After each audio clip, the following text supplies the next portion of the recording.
People kept asking, oh, cut it in half then. Why don't they just cut it in half? They cut the Boogosphere in half. You might remember us posting this stuff for the last, well, actually the first one was documented in January, which the actual sphere came down in March. And these pieces have been tested, carbon dated, looked at with scanning electron microscope. Everything points to conclusive antiquity. The amount of effort put into this sphere and this type of iconography seemed to be very important to this culture. In fact, the carbon dates when they dated the Boogosphere actually match to a lot of the dates that we find in Mexico off these pieces. You can see the inside sphere here. It was isolated. If you look at this diagram, which was made by AI, but it does explain how this could be an anti-gravitic device and how this would be a notion of energy. And the fact that we see within the actual spinning of the original Boogosphere that crashed, it actually loses weight. This is documented on camera right here.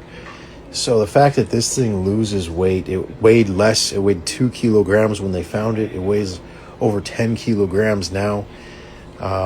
This is very bizarre.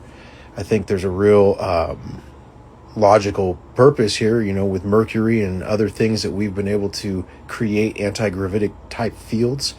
This could very well be harnessing that type of energy in order to give this thing the ability to fly. That chip, however, is the real interesting part. You can see on the chip, there's all these different caps, and that's where they carbon dated the Boogosphere from at 12,000 years, or more than 12,000 years old, actually. Inside of the array of points that you see around this chip, they're actually electrically conductive. And on the inside of the actual chip in the center, there is another point which is not conductive to the others. Clearly there's a function for this, not just artistic design.